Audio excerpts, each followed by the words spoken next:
ओम नमः सिद्धेभ्यः।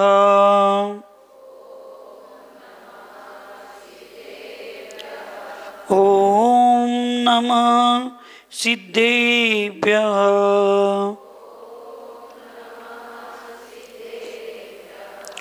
ओम नमः सिद्धेभ्यः।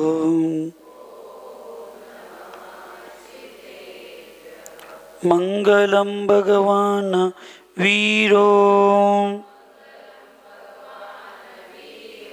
मंगलम गौतमोगनी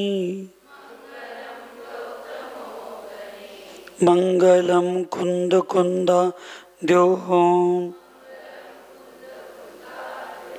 जैन धर्मो सुमंगलम सर्वमंगलमांगल्यम सर्वकल्याणकारकम प्रधानम सर्वधर्माणां जैनम जयतु शासनम वंदे विद्यासागरम वंदे सन्मति सागरम।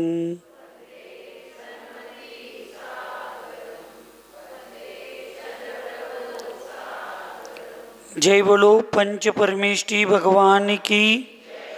दोन्ही हात वर करून जय कर द्यायचं। जय बोलो अहिंसामय विश्व धर्म की, सिद्धांत शास्त्र की, चरित्र चक्रवर्ती 20वीं सदी के प्रथमाचार्य शांति सागर जी महाराज की, संत शिरोमणि आचार्य गुरुवर विद्यासागर जी महाराज की, मम दीक्षा गुरु प्रातः स्मरणी शांतमूर्ति वात्सल्य रत्नाकर आचार्य गुरुवर सन्मति सागर जी महाराज की, 3 कम 9 करोड़ महामुनि राजों की आज के आनंद की।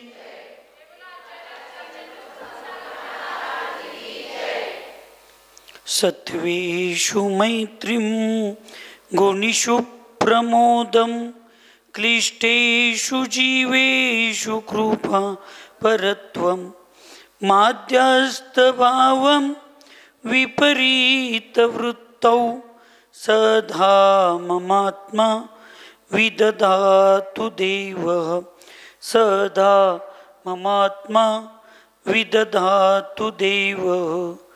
विश्वातील सर्व प्राणी मात्रांच्या सोबत माझे मैत्रीभाव राहू देत।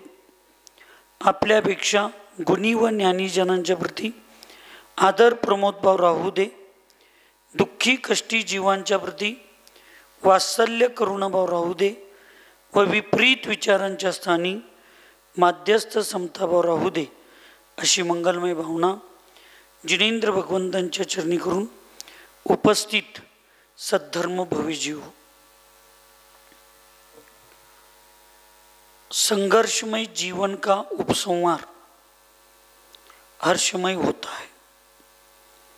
आचार्य भगवंत विद्यासागर जी महाराज जी सांगतात, ज्यांच्या जीवनामध्ये संघर्ष फक्त न्यायाच्या प्रती असतो, एक चांगल्या जीवनाच्या जगण्याच्या अपेक्षेनं जे जीवनामध्ये संघर्ष करतात, त्या संघर्षाचं जे फळ आहे ते फळ नक्की नियमानं आनंददायक, सुखदायक आणि उल्हासदायक असतोच असतो। हा आजपर्यंतचा इतिहास आहे। परंतु आज तुमचं आमचं प्रत्येकाचं जीवन एवढं ठिसूळ झालेलं आहे, एवढं कमकुवत झालेलं आहे की छोटे छोटे संकट, छोट्या छोट्या अडचणी जरी आपल्या जीवनात आपल्या समोर आल्या तर आपण त्याला सहजतेनं निघून जायला पाहिजे अशी भावना करतो। श्रद्धा असावी पण आंधळी नसावी, भक्ती असावी पण भोळी नसावी। आपण अंधश्रद्धेपूर्वक जगण्याचा प्रयत्न करतो. देव माझ्या पाठीशी आहे, मला काही होत नाही. देव तुमच्या पाठीशी नव, पाठीवर डोकीत जरी बसला, तुमच्या पापकर्माचा उदय असेल तर तुम्ही काहीही करू शकत नाही. देवाला पाठीशी घेण्यापेक्षा देवाचे विचार ज्यावेळी आमच्या हृदयात येतात त्यावेळी आमच्या जीवनात काही अडचण येणार नाही. ही श्रद्धा असणं सम्यक्त्वाची भूमिका असते. तुम्ही वीतरागी भगवंतांची पूजा अर्चा श्रद्धा समर्पण सगळं केला, पण हेच माझे तारणारे आणि हेच माझे दुःख दूर करणारे आहेत, हा भक्तीचा संदेश श्रद्धा तुमच्यात असू दे, पण हेच माझं सगळं करतात, अशी जर भावना जर हृदयात ठेवून आम्ही स्वतःच्या पुरुषार्थाला आणि स्वतःच्या कर्तृत्वाला विवेक आणि विनय बुद्धीपूर्वक आम्ही जर ती जगण्याचा प्रयत्न नाही केलो तर देव स्वतःचे कर्म त्याला बदलायला फार काळ निघून गेला. तुमचे आमचे कर्म तर ते बदलू शकत नाहीत. मग का देवाला मानायचं? मग मंदिरात का जायचं? मग आराध्यांची पूजा का करायची? तर ते काय करतात म्हणून करायचं नाही, तर ते जे सांगतात ते जर मी स्वीकारलो तर मी सुद्धा देव होतो ह्या भक्तीपोटी करायचं असतं. पण आज आपण हिंदू धर्म घ्या, जैन धर्मात सुद्धा आता परंपरा क्षेत्रावरनी चालू झाल्या, नवीन पद्धती चालू झाल्या. एवढं नारळ चढव, तेवढं तोरण चढव, ह्या गोष्टीची काय ते कवल लाव, अमुक लाव, तमुक लाव, हे आपल्या जैन मंदिरातनी सुद्धा चालू झालं. जैन धर्मामध्ये अंधश्रद्धेला एक सुईच्या टोका एवढं सुद्धा महत्व नाही. मधी अंधश्रद्धा निर्मूलन समितीवाली त्या भक्तांबरच्या त्या हेलिंगवरच त्या ठिकाणी हे कार्य विरोध करायला लागली आणि त्याच्यावर आरोप करू लागले. आणि ते आज तुम्ही भक्तांबरचं हे केला की हे कार्य तुमचं होतंय, हे डोळ्यापुढं सिद्ध करून दाखवा. काही गोष्टी सिद्ध करायच्या नसतात, सिद्ध होत असतात. काही गोष्टी समजावून सांगायच्या नसतात, समजावून घ्यायच्या असतात. लक्षात ठेवा, आज जेवढं कळतंय, जेवढं समजून घेण्याची क्षमता आहे तेवढी समजावून घ्यायला पाहिजे. ज्या गोष्टी समजत नाहीत त्या गोष्टीवर आम्ही फक्त आस्थाच ठेवली पाहिजे. हे विज्ञान तर मान्य करतंय की मी जे अन्न खातो, कुठलाही प्राणी, ऐकायला का झोपायला आहे, जो कुठलाही प्राणी, कुठलाही मनुष्य जे काही अन्न खातो त्या अन्नातला महत्त्वपूर्ण जेवढी घटक आहे सत्व, ती शरीरामध्ये 7 धातूमध्ये म्हणजे परिवर्तित होतात आणि राहिलेला जो कचरा आहे तो मल रूपामध्ये त्याचा विसर्जन केला जातो. हे विज्ञान सांगतं. आता मी जर त्या विज्ञानाला म्हटलो, अजून तर टेक्नॉलॉजी निघली नाही, भविष्यात निघेल असं काही मला वाटत नाही, पण मी जर विज्ञानाला आणि अंधश्रद्धावाल्यांना जर म्हटलो ह्याच्यावर आम्ही विश्वास ठेवलोय, पण हे कसं परिवर्तित होतंय पोटात गेल्यावर हे सगळं आम्हाला दाखव. 3D काढून दाखवायचं नाही, ते AM काय AI काय निघलंय तसं काय दाखवायचं नाही. आम्हाला ते पोटात दिसलंच पाहिजे. जसं ते सोनोग्राफी करताना वगैरे फिरवताना दिसतंय, जसं इंडोस्कोपी करताना ते कॅमेरा आत गेलं की दिसतंय, तसं ते मी भाकरी खाल्लेलं, मी चपाती खाल्लेलं ते 7 धातूमध्ये कसं परिवर्तित होतंय हे दाखवल्यावरच आम्ही विश्वास ठेवणार, नाही तर विश्वास ठेवणार नाही. शनिकाय यांचा वर्ण देव जरी आला तरी ते आम्हाला ओपनली सिद्ध करून दाखवू शकत नाहीत, पण अनुभवानं आम्ही ते विश्वास ठेवू शकतो. त्याच्यावर श्रद्धा ठेवायला पाहिजे. त्याच्यावर श्रद्धा ठेवलो तरच काय खाल्ल्यावर मला काय होणार आहे, हे मला माझं जीवन सुरक्षित राहणार आहे. मी त्यांच्यावरच नाही श्रद्धा ठेवलो होतो. कोर्टात जाऊन वकिलाला शहाणपण, जजला शहाणपण शिकवा लागलो. आता ती न्यायव्यवस्था पण किती म्हणजे सुरक्षित राहिलेली आहे ते भविष्यात कळेल. माणसाच्या हातनं चूक होते, पण ती चूक सुधारायची व्यवस्था आरोपींना हे न्यायालय देतंय.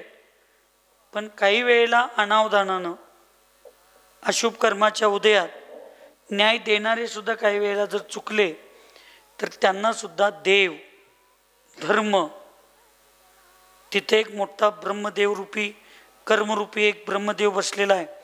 तो सुद्धा प्रत्येकाला एकदा दोनदा संधी देतो आपल्या चुकीला सुधारण्याची, आपल्याला चुकीला म्हणजे त्याचं प्रायश्चित्त घेऊन त्याला व्यवस्थित करण्याची.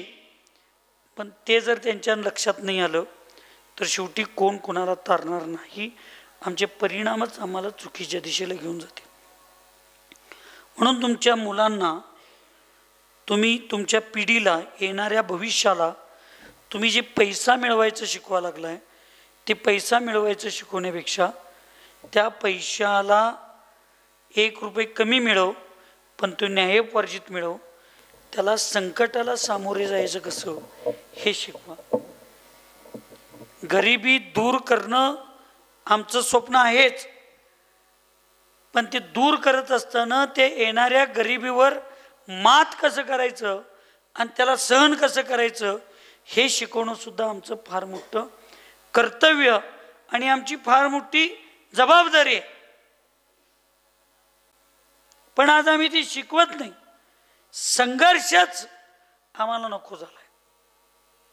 म्हणून मी कायम सांगतोय, भगवंतांच्या पुढं भिकारी होऊन यायचं नाही, देवापुढे येताना भिकारी होऊन यायचं नाही, भक्त होऊन यायचं,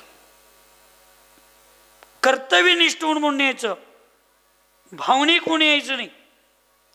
भावनिक झालं तर माणसाचं हृदय नाजूक होतं, ठिसूळ होतं, आणि कर्तव्यनिष्ठ जर झालं तर माणसाचं हृदय मजबूत होतं. आज माधुरीचा अन्याय दूर करणं ही माझी भावना नव्हे, हे माझं कर्तव्य आहे. कारण तिनं 40 वर्ष जर आमच्या धर्माची सेवा केली असेल, तिनं 40 वर्ष जर लोकांना, लहान मुलांना आनंद दिला असेल, तिनं 40 वर्ष भगवंतांची पूजा केली असेल, तिनं 40 वर्ष जर गुरूंना सेवा केली असेल, ह्या सगळ्या गोष्टीत केली असेल, तर तिला वाचवणं, तिचा अन्याय दूर करणं हे आमच्या भावना नव्हेत, हे आमचं कर्तव्य आहे. आणि जर आम्ही भावनिक होऊन ह्या आंदोलनामध्ये भाग घेतलो असेल तर उद्या आम्ही नाजूक होणार आहे, ठिसूळ होणार आहे, आणि कुणाच्या तर दबावापोटी आम्ही शांत बसणार आहे. पण एक कर्तव्य म्हणून आम्ही जर त्याच्या मागे लागलो तर कर्तव्यनिष्ठ माणूस कधीही भावनेच्या आहारी जाऊन तो आपल्या मेन ध्येय आणि कर्तव्यामध्ये मागं सरत नाही.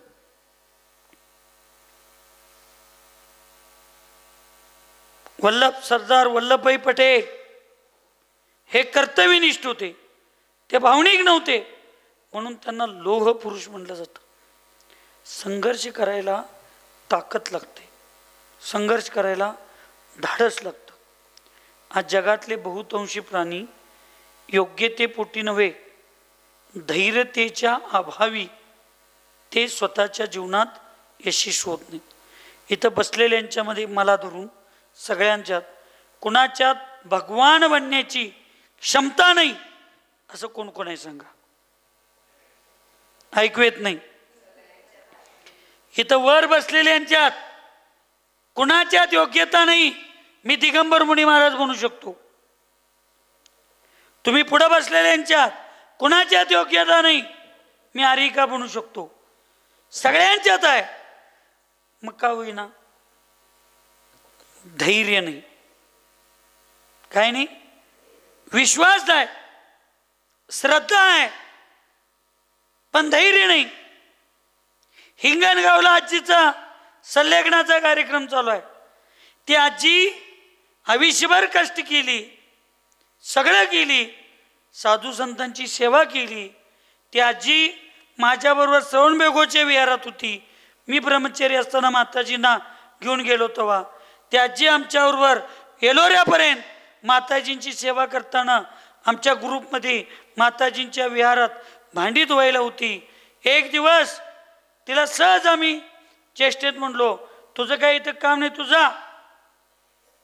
त्यावेळी ती मला म्हणणार, जिनेंद्र भैया निदान भांडी धुवायला काय अक्कल लागत नाही, भांडी धुवायचं मी काम करतो, खरं मला गावाकडं परत पाठवू नका, कारण माझ्या हातनं जेवढी सेवा होते तेवढं मी करतो.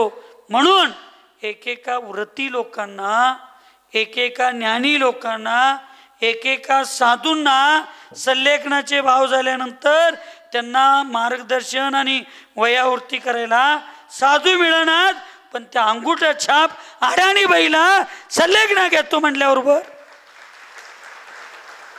एक माताजी भेटली, महाराज भेटले. आज आम्ही मार्गदर्शन करायला तिला प्रोत्साहन द्यायला जाणार. म्हणून पैशाच्या जीवावर आणि केवळ ज्येष्ठतेच्या जीवावर कोणतंही काम होत नाही. काम व्हायला काय लागतात? भावना लागतात, श्रद्धा लागते. मला परवा दिवशी संध्याकाळी महाराजांचा निरोप आला की महाराजजी बहुतेक विस्मरण व्हायला लागले आजीचं. मी म्हटलं का विस्मरण का व्हायला लागले? काय म्हणा लागले?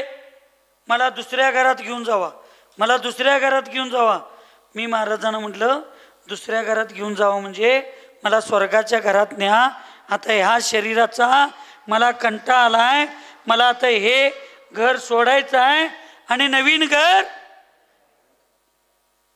मग त्या लोकांच्या लक्षात आलं आजीला विस्मरण झालं नाही, आजीला चांगलं स्मरण आहे की हे घर सोडून मला आता दुसऱ्या घरात जायचं आहे.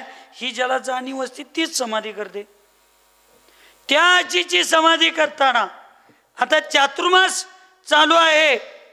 ती आजी आता 3 दिवस पाणी पिली नाही, त्याच्या अगोदर 6-7 दिवस पिली नव्हती. मध्ये मीच जबरदस्ती केल्यावर एक 4-5 दिवस अर्ध वाटी पाणी पिली. त्या आजीचं कौतुक सगळीजण करायला लागलेत, पण सेवा करणाऱ्यांनी किमान रात्री तरी मी पाणी प्यायला नको असा पुरुषार्थ किती जणांनी केला. त्या आजीचं कौतुक करायला लागलोय. आमचा जैन धर्म, आमची भारतीय संस्कृतीत आता हाच एक नुसता काय म्हणतो दुर्गुण आला आहे की आमचं आयुष्य दुसऱ्यांचं कौतुक करण्यात, दुसऱ्यांची टाळी वाजवण्यात आणि दुसऱ्यांचं बघतच मरण्यात आमचं आयुष्य समजा लागलोय. पण दुसऱ्यासारखं काहीतरी कर्तृत्व करण्यासाठी मला माझा जन्म मिळाला आहे हे आम्ही लोक विसरून गेलो. तर आजी 4-4 दिवस पाणी पिऊ शकत नसेल, अन्न तर खायचं लई दिवस झालं तिचा त्याग आहे, तर मी केवळ एक 10 तास तरी संध्याकाळचे 8-9 तास तरी मी पाणी बिन पिता राहू शकते का? राहू दे पाणी, किमान मी अन्न तर खाणार नाही. चातुर्मास चालू आहे म्हणून ते पण धाडस करशीला, पण किमान मी बाकीचं तर काय करणार नाही. आम्हाला दुसऱ्यांना बघून शिकण्याची सवय पाहिजे. काय सांगालाय महाराज, आम्हाला नावं घेऊन शिकवा लागलाय तर आम्ही शिकायला तयार नाही. आमच्यात 2 गुण एक्स्ट्रा आहेत जगापेक्षा, आणि आता ते मला दिसा लागले. तुमच्या गावचं सांगणं, या महाराष्ट्राचं आणि देशाचं जे राजकारण चाललंय हे आम्हाला 2 गुण एक्स्ट्रा यांच्यात दिसा लागल्यात. आम्हाला काय कळत नाही आणि दुसऱ्याचं काय ऐकायचं नाही. हे 2 गुण एक्स्ट्रा असल्यामुळं ही सगळ्या आमच्या भारताची आजची अवस्था झाली. हिटलरशाहीच्या दिशेनं, मोगलशाहीच्या दिशेनं, ब्रिटिश राज्याच्या दिशेनं आमच्या बहुतेक देशाची अवस्था चालू आहे काय असं वाटतंय. कारण स्वातंत्र्यालाच बंधन आणि बंधनाला स्वातंत्र्य म्हणण्याची या लोकांची भूमिका चालू झाली. म्हणून संघर्ष करायला पाहिजे. संघर्षाशिवाय आपल्या जीवनात काही येत नाही. आणि हा संघर्ष करण्याची तुमच्या लोकांची मानसिकता नसते. म्हणून छोटे छोटे संकट आले की लगे आम्ही मिथ्यात्वाच्या आहारी जातो, लगे आम्ही तंत्रमंत्राच्या आहारी जातो, लगेच आम्ही चुकीच्या सानिध्यात संपर्कात जाण्याचा प्रयत्न करतो. आणि मग लक्षात ठेवा, भांडं न धुता कितीही चांगलं दूध घाला, ते तासानं का विना विटणार आहे. तसं मन स्वच्छ न करता, हृदय मिथ्यात्रूपी कर्कटापासून दूर न करता तुम्ही सम्यक्त्वाचे आणि चांगले विचार किती जरी त्या आत्म्यात आणि हृदयात घातला तर लक्षात ठेवा, वजाबाकी चुकीच्या गोष्टींची केल्याशिवाय दुर्गुणांची फक्त वजाबाकी करा. चांगल्या गुणांची बेरीज करण्याची गरज नाही, कारण नियम आहे काही ना काही त्या पात्रात पाहिजे. मग आम्ही फक्त आमच्या पात्राचा नियम करायचा, आमच्या हृदयाचा नियम करायचा. आमच्या हृदयरूपी पात्रामध्ये आम्ही मिथ्यात्व आणि कषायरूपी मल ठेवणार नाही. मग मिथ्यात्वाला अपोज काय? सम्यक्त्व. मग मिथ्यात्व तिथं नसणार म्हणजे काय असणार? आणि कषाय राग द्वेष नसलं म्हणजे काय असणार आहे? धर्म, समता. अधर्माला थारा देणार नाही म्हणजे धर्म आपोआप येतोय. मिथ्यात्वाला थारा नाही दिलं की सम्यक्त्व आपोआप येतोय. अन्यायाला थारा नाही दिला की न्याय आपोआप येतोय. ह्या ज्या सगळ्या गोष्टी आहेत, ह्या सगळ्या गोष्टी फार महत्त्वाच्या आहेत, लक्षात फार महत्त्वाचे आहेत.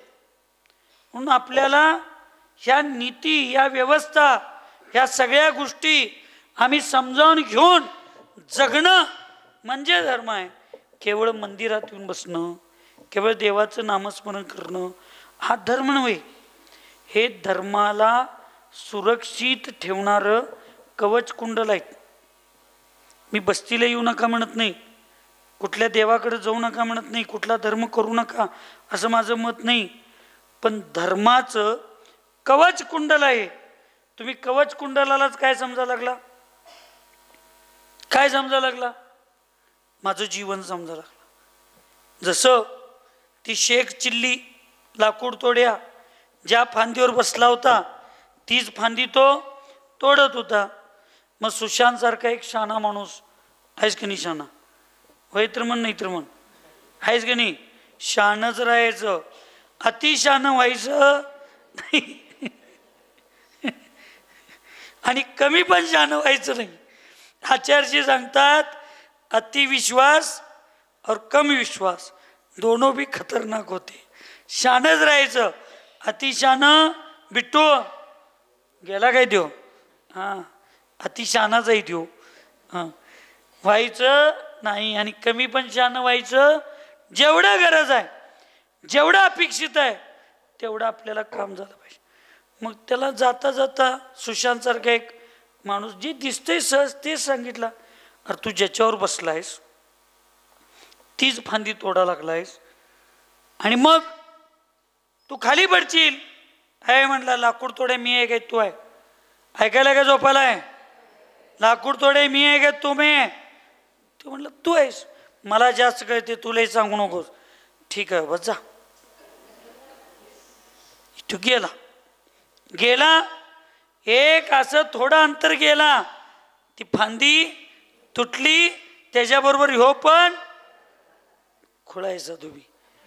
फांदी नंतर ह्यो पहिला पडला, फांदी याच्या अंगावर पडली, बरोबर नाही. फांदी नंतर ह्यो पहिला पडला, त्याच्या अंगावर फांदी पडली. मग म्हणलं अरा त्या माणसाला कळतोय बाबा भविष्य. मी 5 मिनिटानंतर खाली पडणार होतो, त्या सुशांतला कसं कळलं? आणि मग उठला लंगडत लंगडत शकुनी मामासारखं सुशांतला हुडकायला गेला. पळत पळत जाऊन तो सुशांतला थांबवला, पकडलाच.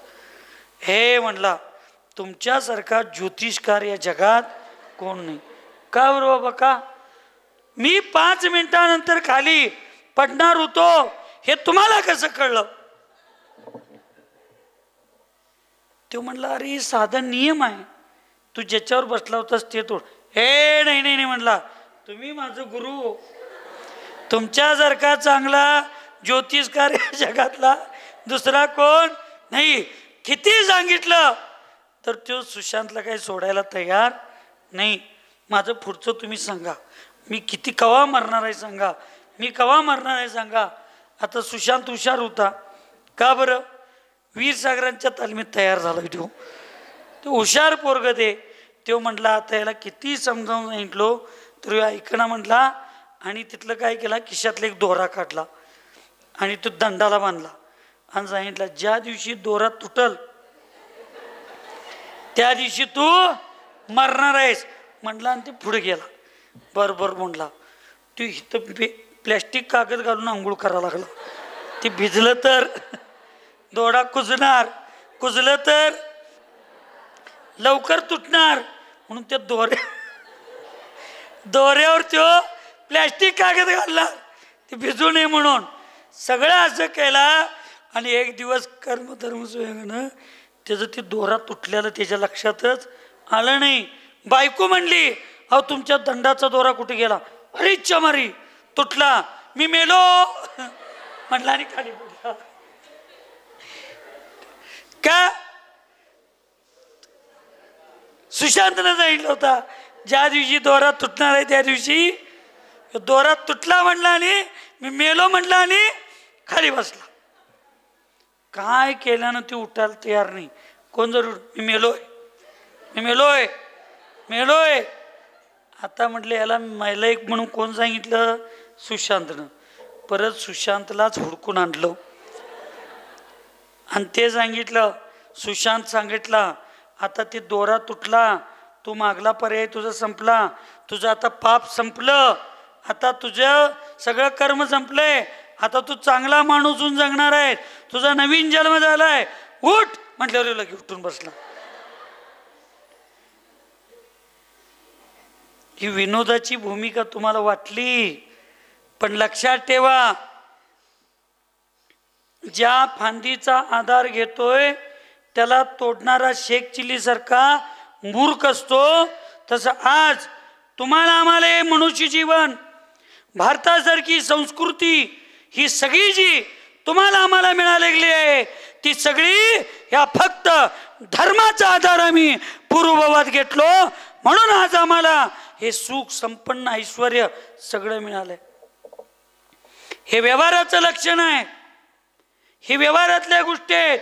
मला कुठल्या लोकशाहीबद्दल बोलायचं नाही, मला कुठल्याही शासनाबद्दल बोलायचं नाही, मला जीन शासनाबद्दल बोलायचं आहे.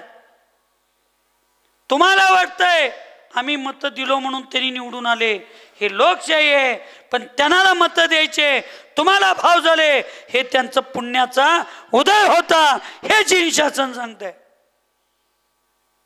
म्हणून जे राज्य करते, जी राजकारणी लोक, मग ते पंतप्रधान असू देत, ते मुख्यमंत्री असू देत, किंवा तुमच्या गावातले साधे सरपंच असू देत, कुणी असू दे, जी लोक आज या चांगल्या गोष्टींचा भोग भोगतात, अनुभव घ्यायला लागलेत, याला एकमेव निमित्त आहे ते पूर्वभावात तुम्ही केलेलं पुण्य. आणि ते पुण्य धर्माचा आधार घेतल्यामुळे मिळालं, ते पुण्य संस्कृतीचा आधार घेतला म्हणून मिळालं. आणि आज त्या पुण्याईनं मिळालेल्या त्या फांदीवर तुम्ही परत बसला.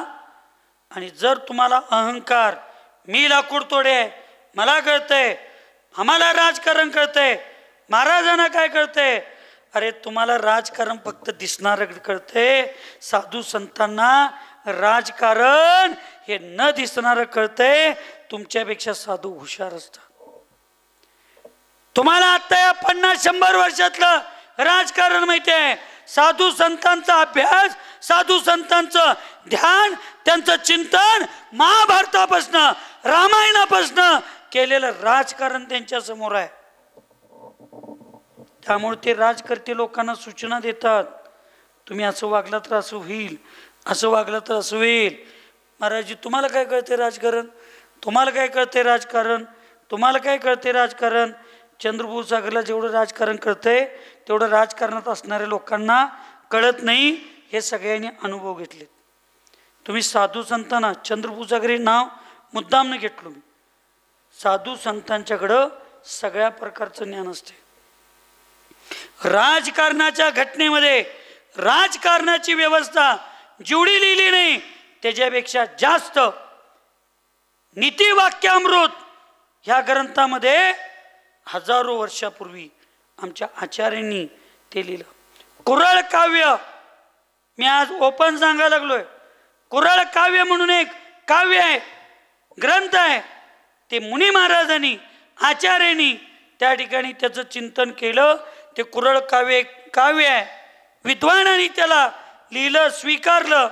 ते जैन धर्मातलं कुरळ काव्य तुम्ही 700-1000 वर्षापूर्वी लिहिलंय. आज तुमच्या राजकीय संविधानामध्ये काही वेळेला त्रुटी असू शकतील, पण त्या साधू संतांनी, महंतांनी, महापुरुषांनी लिहिलेल्या आचारसंहितेमध्ये एक त्रुटी तुम्हाला केस एवढी गावणार. म्हणून अहंकार करू नका. साधू संतांना राजकारण, राजव्यवस्था, देश चालवायचा आहे, राज्य चालवायचं आहे, त्यांना काय कळतंय? अरे जेवढ्यांनी ग्रंथ लिहिले, जेवढ्या आचार्यांनी ग्रंथ लिहिले ते सगळे पूर्वी आचार्य. ज्या भगवंतांनी केवळ ज्ञानातून हा 3 लोकाचा अभ्यास सांगितला ते सगळे आमचे तीर्थंकर पूर्वी राज्य करत होते. ज्या भारत देशाला भारत हे नाव पडलं ते आदिनाथ भगवंतांचे प्रथम पुत्र भरत चक्रवर्ती 6 खंडाचे अधिपती होते. आणि ते 6 खंड म्हणजे आज आशिया खंड त्यातला एक तुकडा होता. एवढ्या 6 खंडाचे अधिपत्य केलेल्या भरत चक्रवर्तींनी राजसंपदा सोडून दीक्षा घेतली, केवळ ज्ञान झालं. त्या अशा महा धुरंधर पराक्रमी राजांनी राजकारभार केला, देश चालवला, प्रजाला न्याय दिला आणि सगळं करून शेवटला आपल्या आत्म्याला न्याय दिला. म्हणून ते केवळ ज्ञानी झाले. आणि त्यांच्या केवळ ज्ञानातून जी दिव्यध्वनी खिरली तीच दिव्यध्वनी आमच्या नंतरच्या आचार्य महाराजांनी ग्रंथात लिहिली. त्यामुळं तुम्ही असं समजू नका साधू संतांना राजकारण कळत नाही. साधू संतांना राजकारण फार कळतंय. ते तुम्हाला सूचना देते. तुम्ही समाजात बाहेर राजकारण करता, तसं धर्माच्या ठिकाणी, गुरूंच्या ठिकाणी केला. आम्हाला ते दिसा लागलंय की आता तुम्ही ज्या फांदीवर बसलाय ती तोडण्याचा प्रयत्न करायला लागलाय. ज्या भारतीय संस्कृतीचा आधार घेऊन तुम्ही राजकारणात धुरंधर झाला, त्याच भारतीय संस्कृतीवर कुऱ्हाडाचा घाला तुमच्या महत्वाकांक्षी वृत्तीनं करायला लागलाय. त्याच भारतीय संस्कृतीवर, ज्या भारतीय संस्कृतीला अरे तुम्ही काय शिकवताय आम्हाला? प्रेम. तुम्ही राजकीय लोकांनी पेटावाले ही प्राणी मात्रांच्यावर प्रेम करायला तुम्ही काय शिकवताय?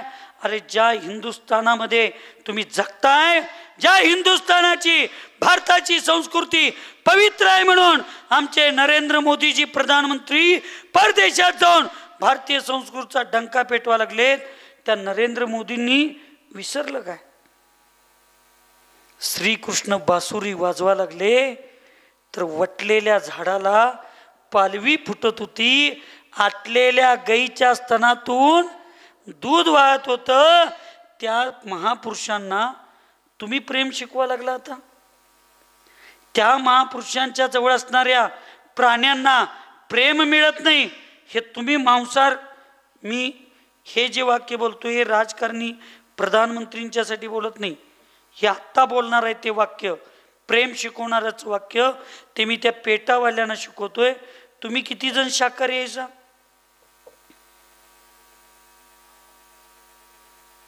आमचे प्रधानमंत्री शाकाहारी आहेत, ह्याचा आम्हाला अभिमानच आहे. ते योग, प्राणायाम, भारतीय संस्कृती, हिंदू संस्कृतीला, सनातन संस्कृतीला सुरक्षित ठेवण्यासाठी सक्षम राज्यकर्ते आहेत, ह्याचा आम्हाला आदरच आहे. पण हा आदर असताना ज्या महापुरुषांच्या बासुरीतल्या आवाजामुळं वटलेली झाडं पालवी फुटत होती, आटलेल्या गाईच्या स्तनातून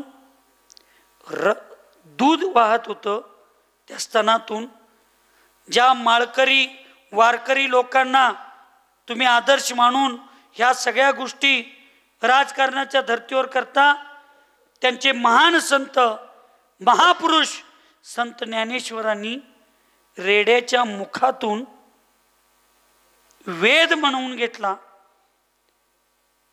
त्या रेड्याला बळी देण्याची पद्धती काही ठिकाणी चालू आहे. तिथे हे पेटावाले कुठे गेले? तिथे हे राजकारणी लोक कुठे गेले? तिथे यो अंबानी कुठे गेले? हजारो कत्तलखान्यामध्ये रोज जनावरांचं कत्तल व्हायलंय. आमच्या जैन समाजाच्या 34% टॅक्स मधलं 1% तरी पैसा तुम्ही त्या लोकांना कत्तलखाने चालवण्यासाठी द्या लागलाय. त्यावेळी आमच्या प्रेमाची, आमच्या भावनेची तुम्हाला कदर होत नाही. आणि तथाकथित त्या प्राणी प्रेम सांगणाऱ्या लोकांनी नुसता अर्ज काय केला, आणि तुम्ही लोक त्या माधुरीच्या जीवनातलं प्रेम, त्या माधुरीच्या जीवनातला आनंद, त्या माधुरीच्या जीवनातला धर्म सगळे तुम्ही हिरावून घ्यायला लागला. तुम्ही भारतीय संस्कृतीचा आधार घेऊन राजकर्ते झाला. तुम्ही आज जी सगळी पदं भोगायला लागलेत, मग ते महाराष्ट्राचे सन्माननीय मुख्यमंत्री असू देत आणि सगळे असू देत, या सगळ्यांनी आज तुम्ही आम्हाला सांगितलं, असं मला ऐकायला मिळालं की तुम्ही कोर्टाकडे जावा, आम्ही तुम्हाला मदत करतो. तुमच्या या निर्णयाचा आम्हाला आनंद आहे. तुम्ही तुमच्या पद्धतीनं ऐकायला मिळाले. अजून माझी माहिती नाही, कारण मी मंचवर यायच्या अगोदर 2 मिनटं ही माहिती मिळाली की नांदणीच्या ठिकाणी सरकारच्या वतीनं हे चांगले डॉक्टर्स आणि काही व्यवस्था करायची असेल तर आम्ही सरकारच्या वतीनं करतो, असं तुम्ही आश्वासन आमच्या लोकांना दिला. ह्या आश्वासनाचं आम्ही स्वागत करतो. पण निवडणुकीच्या अगोदर शेतकऱ्यांचं कर्जमाफी करतो ते आश्वासन दिला. आमच्या लाडक्या बहिणींना पैसे देतो म्हणला, आणि निवडून आल्यानंतर 75% बहिणींना घरात बसवला आणि 25% बहिणींना तुम्ही द्या लागला. असं राजकीय डावपेच जर तुम्ही या माधुरी बाबतीत केला तर मी तुम्हाला नक्की सांगतो, माणसाची शिव्याश्राप कमी लागतात, पण जनावरांच्या बाबतीत केलेलं पाप तुम्ही 3 काळात फेडू शकणार नाही. तुम्ही सर्वसामान्य लोकांना दिलेलं वचन तुम्ही बदलला तर फार मोठं पाप नाही, पण तुमच्यासाठी आमच्या धर्माचे पीठाधीश, आमच्या धर्माचा राजा स्वस्तिश्री जिनसेन महाराज, त्यांना भेटायला, त्यांच्याकडं दर्शन करायला, त्यांची चर्चा करायला जग त्यांच्या मठात येतंय. पण तुमच्या राजकारणी लोकांचा आदर आणि सन्मान ठेवून, या लोकशाहीचा आदर आणि सन्मान ठेवून त्यांनी तुमच्यासाठी मुंबईला तुमच्या त्या ठिकाणी ऑफिसमध्ये आले. पण त्या धर्मगुरूंशी जर विश्वासघात झाला तर तुमचं भविष्य त्या शेख चिल्लीसारखं होईल. म्हणून तुम्हाला आम्ही सावध करायला लागलोय की ज्या फांदीचा आधार घेऊन तुम्ही मोठं झाला, ज्या भारतीय संस्कृतीचा, ज्या हिंदू संस्कृतीचा आधार घेऊन तुम्ही मोठं झाला, त्या संस्कृतीला जर तुम्ही विश्वासघाताला केला आणि तीच संस्कृती तोडायचा प्रयत्न केला तर ती तुमचा एक दिवस घात केल्याशिवाय राहणार नाही. कारण धर्माचा घात कधी होत नाही, धर्माचा घात करणाऱ्यांचा घात होतो. धर्माचा नाश कधी होत नाही, धर्माला नाश करणाऱ्यांचा नाश होतो. ही भारतीय संस्कृती आहे. म्हणून त्या पाश्चात्य संस्कृतीचा आधार घेणाऱ्या पेटा संस्थाच्या नादाला लागून तुम्ही भारताच्या संस्कृतीचा नाश करण्याचा प्रयत्न करू नका. अशा लोकांना आधार देऊ नका. तसं माझ्या जीवनाचा आधार काय आहे? माझा आत्मा आहे. माझ्या जीवनाचा आधार माझा धर्म आहे. माझ्या जीवनाचा आधार माझा धर्म आहे, आणि तो धर्म, त्या धर्माचा आधार माझा आत्मा आहे. मग त्या आत्म्याच्या आधारावर धर्म आहे, धर्माच्या आधारावर माझं जीवन आहे. आणि त्या जीवनातल्या काही गोष्टी जगत असताना दुःख संकट आलं. ऐकायला आहे कुंभोजवाले? ते जीवन जगत असताना जर तुम्ही धर्माचा नाश करण्याचा प्रयत्न केला तर धर्माचा नाश करणं म्हणजे आपल्या आत्म्याच्या गुणांचा नाश करणं आहे. आणि जो आपल्या आत्म्याचा गुणांचा नाश करतो, मिथ्यात्वाचा, अंधश्रद्धेचा, चुकीच्या गोष्टींचा आधार घेऊन, राग द्वेष ईर्ष्या मत्सराचा आधार घेऊन, त्याचं दुःख कमी होत नाही, त्याचं दुःख वाढतं, त्याचं दुःख वाढतं. आज ही राजकारणी लोक त्या संस्कृतीचा आदर्श घेऊन इथं आली. आम्हाला जैन धर्म मिळालाय, आम्हाला भारतासारखा पवित्र धर्म मिळालाय, आम्हाला आदिनाथांच्या पासून महावीरापर्यंतचे अनेक आदर्श भगवंत मिळाले. आम्हाला या भारतीय संस्कृतीमध्ये भगवान प्रभू रामचंद्रांच्या सारखा एक आदर्श मर्यादा पुरुष मिळाला. एक आम्हाला आदर्श श्रीकृष्ण, आदर्श राजकारणी म्हणतोय मी. त्या श्रीकृष्णांचा आदर्श घ्या. पांडवांचा विजय मिळवण्यासाठी आणि कौरवांचा नाश करण्यासाठी त्या प्रभू श्रीकृष्णांनी धर्म करत असताना, हे धर्म साम्राज्य उभं करत असताना त्यांनी महाभारतामध्ये सांगितलं की, तो प्रसंग सांगतो मी हे करतो की, मैदानाच्या तिथं असताना शकुनी महाराज, शकुनी मामा म्हणतो, आता आमच्याकडं श्रीकृष्ण तुमची अक्षुण्य सेना आहे. द्रोणाचार्य सारखे, पितामह भीष्मांच्या सारखे आणि कर्णासारखे तीन कोण आहेत? सेनापती आहेत, ज्यांना मोठं वरदान आहे. असे 3 सेनापती आमच्याकडे आहेत. अक्षुण्य सेना आमच्याकडे आहेत. अनेक राजे आम्हाला शरण आलेत आणि माझे भाचेच 100 आहेत. तुम्ही 5 आहे. तुम्हाला 1-2 राजांनी साथ दिली आणि तुम्ही तर श्रीकृष्ण आता निशस्त्राचा म्हणजे शस्त्र न हातात घेता तुम्ही पांडवांची बाजू घेतला. याचा अर्थ आता आमचा विजय पक्का आहे. त्यावेळी श्रीकृष्ण हळूच म्हणले, या तिघांच्या मृत्यूनंतर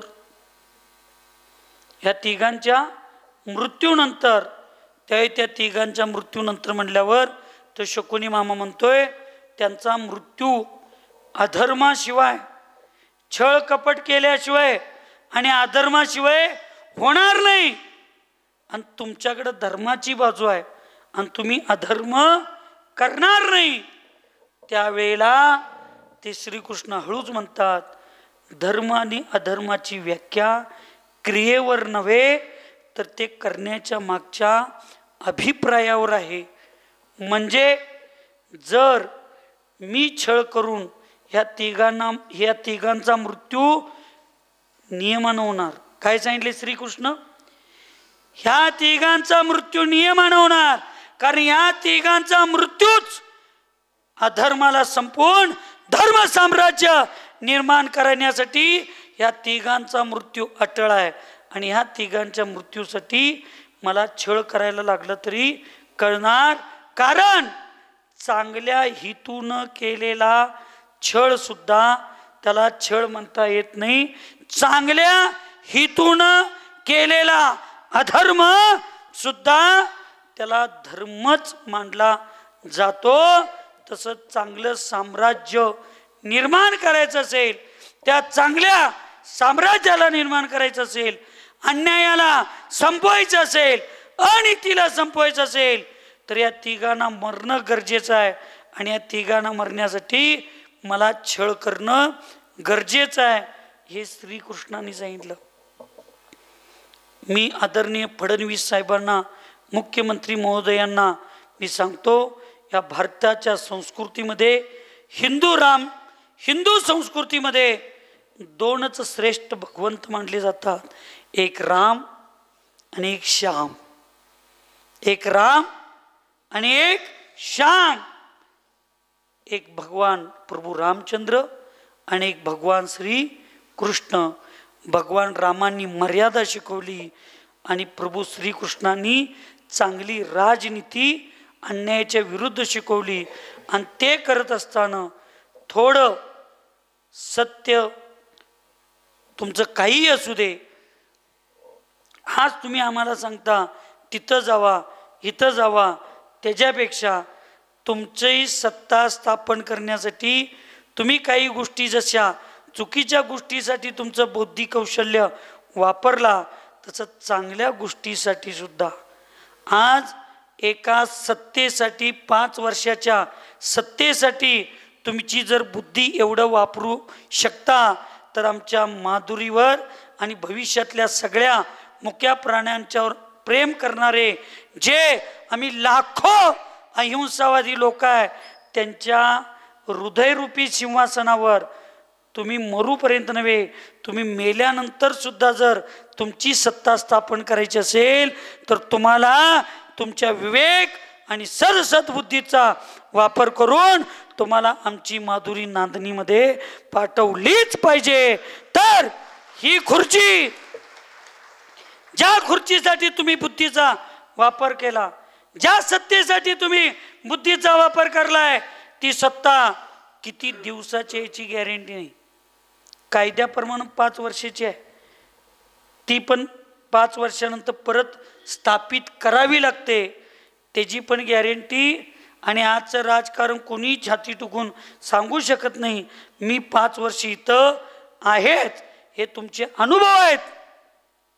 पण आज तुम्ही एक माधुरी आणि सगळ्याच हत्ती अथवा धार्मिक क्षेत्रांच्या प्राण्यांना त्यांच्या त्यांच्या क्षेत्रावर स्वातंत्र्यपूर्वक जगण्याचा एक कायदा तयार करून जर आदरणीय मोदी साहेब आणि आदरणीय फडणवीस साहेबांनी जर ह्या आपल्या सत्तेचा आणि बुद्धीचा उपयोग या प्राणी मात्रांच्यावर प्रेम करणाऱ्या, खऱ्या प्रेम करणाऱ्या या अनुयायी भक्तांच्यासाठी जर केला, तर या लाखो करोडो भक्तांच्या हृदयावर जे तुमची सत्तेचा मोहर लागणार आहे, ते तुम्ही आणि आम्ही मरूपर्यंत सुद्धा ती सत्ता संपणार नाही.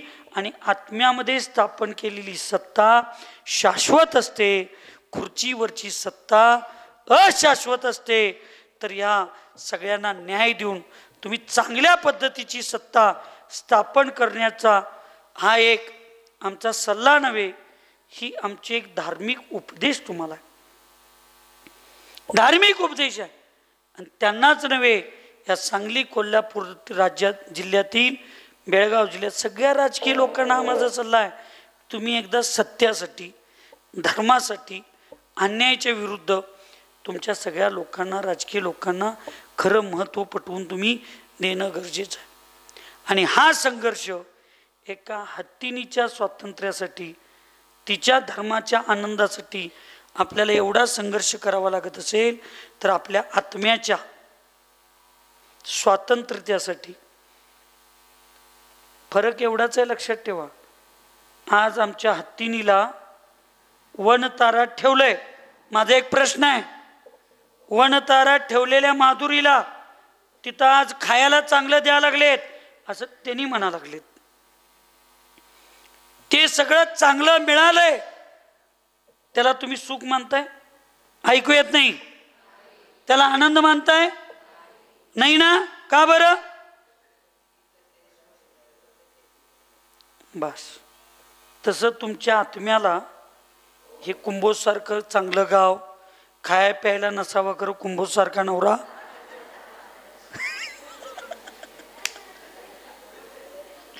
असं लोक म्हणतात. कुंभोजसारखं गाव, बाहुबली भगवंतांच्या पादमुलामध्ये स्थापन तुमचं गाव स्थापित आहे. ते गाव 2 टायमाला खाऊन पिऊन सुखी आहे, दुसऱ्यांची डोळं लकलकतील एवढा अंगावर घालायला सोनं आहे, दुसऱ्यांच्या मनात ईर्ष्या निर्माण होईल एवढी चांगली नेसायला साडी आहे, जाताना सायकलवाले लोक तुमचं बोट मोडावेत तुमच्या नावानं एवढ्या चांगल्या फिरायला गाड्या आहेत. हे सगळं तुम्हाला मिळालं. वनतारामध्ये एका हत्तीनीला एवढं सगळं मिळून त्याच्यात माझा आनंद नाही, माझा आनंद नांदणीच्या आदिनाथ भगवंतांच्या पायात माझा आनंद आहे. हे जर त्या हत्तीनीला कळत असेल आणि तिथं जाऊन पण ती डोळ्यात पाणी काढत असेल, तर कुंभोजच्या श्रावकांनो, या घरामध्ये, या बंगल्यामध्ये, त्या सोन्यामध्ये आणि त्या साडीमध्ये तुम्ही जर आनंद मानत असाल, त्या आत्म्याच्या धर्मापेक्षा या बाहेरच्या बंधनाला तुम्ही आनंद मानत असाल, तर तुम्हाला खरा धर्म कळला का? ऐकवेत नाही. खरा धर्म कोणाला कळला? त्या हत्तीनीला कळला. कारण त्या गाडीत चढताना 3दा हत्ती मागाला, 3दा हत्तीनी माधुरी आमची पुढं गेली. तेव्हा त्या हत्तीनीला त्या वनताराच्या गाडीत जाताना त्या माऊतनं मारलेले 3 छड्या त्या वनताराच्या लोकांना दिसलं नाहीत. आम्ही चांगल्यासाठी 1 छडी मारतो तर ते तुम्हाला दिसलं, तुम्ही मारून त्याला तिच्या मनाच्या विरोधात हत्तीत. असा एक व्हिडिओ दाखवा, असा एक प्रसंग दाखवा ज्यावेळी पंचकल्याण पूजेमध्ये आणि विधानामध्ये भगवंतांची भक्ती करताना आमची माधुरी ट्रकमध्ये चढलेली परत येत आहे. ती मागं सरली आहे. त्या ट्रकात चढायला, ट्रकमध्ये चढायला ती विरोध करते आहे. अहो, आमच्या मजबूत पण दिसायला साध्या असणाऱ्या ट्रकमध्ये चढताना आमची माधुरी कधीही मागं सरली नाही. पण तुमच्या सुंदर दिसणाऱ्या वनताराच्या गाडीत चढणारी माधुरी 3दा बाहेर येते. माऊत नसताना बाहेर जाताना सोंड वर करून आदिनाथ भगवंतांना नमोस्तु करून जाते. त्या माधुरीला धर्मापासून लांब जाताना त्या तिर्यंचिनीला एवढं वाईट वाटत असेल, तर आम्ही माणसं आहे, आम्हाला मंदिरातनं बाहेर पडताना किती वाईट वाटायला पाहिजे. आम्हाला माधुरी वनतारामध्ये आहे याचा विकल्प नाही. आमच्या माधुरीचा धर्म तुम्ही हिसकावून घेतला, ह्याची आम्हाला चीड आहे. आम्हाला दुसरी माधुरी आणायला वेळ लागत नाही, पण एक माधुरीचा धर्म संपला ह्याचा आम्हाला विकल्प आहे. म्हणून जर माधुरी धर्माला सोडून जाताना तिथल्या सुखामध्ये जगायला जात असताना सुद्धा माधुरीच्या डोळ्यात पाणी येत असेल, ती त्या ट्रकमध्ये चढताना 3दा मागे येत असेल, तर लक्षात ठेवा, तुम्ही लोकांनी सुद्धा संसारातून मंदिराकडे आणि धर्माकडे येताना तुमच्याकडे सुद्धा आनंद असला पाहिजे. आणि तुम्हाला मंदिरातनं घराकडे जाताना तुम्हाला त्या माधुरीला जसं वनताराकडे जाताना दुःख आणि वेदना झाल्या, तसं तुम्हाला बस्तीतून घराकडे जाताना तसं दुःख व्हायला पाहिजे. आणि भविष्यात या सगळ्यांच्या मदतीनं आमची माधुरी वनताराकडून नांदणीकडे येताना जो तिला आनंद असणार आहे, तसा आनंद तुम्हाला घराकडून मंदिराकडे येताना असला पाहिजे. हे ज्या दिवशी तुम्हाला आणि मला कळेल, त्याच दिवशी खरा आम्हाला धर्म कळला, त्याच दिवशी आम्हाला खरं जीवन कळलं. मी आज आदिनाथ भगवान, पार्श्वनाथ भगवान, भगवान महावीर आणि बाहुबली भगवंतांच्या चरणी एवढीच प्रार्थना करतो की त्या माधुरीला वनताराच्या स्वीट पॉयझनमधनं लवकर भर निघून आमच्या भाजी भाकरीच्या स्वाभिमानीच्या नांदणीच्या आहारात तिचं लवकर सुटका व्हावी आणि आम्हाला या संसाराच्या वनतारेतून आमच्या मोक्षरूपी आदिनाथांच्या चरणामध्ये आम्हाला लवकरात लवकर आमचं स्थान प्राप्त होऊ दे. एवढीच मंगलमय भावना आजच्या प्रसंगी तुमच्यासमोर ठेवतो आणि म्हणतो, सुखी रहे सब जीव जगत में, कोई कभी न घबरावे, वैर पाप अभिमान छोड़ जग, नित्य नहीं मंगल गावे. ओम नमः सबको क्षमा सबसे क्षमा. प्रभु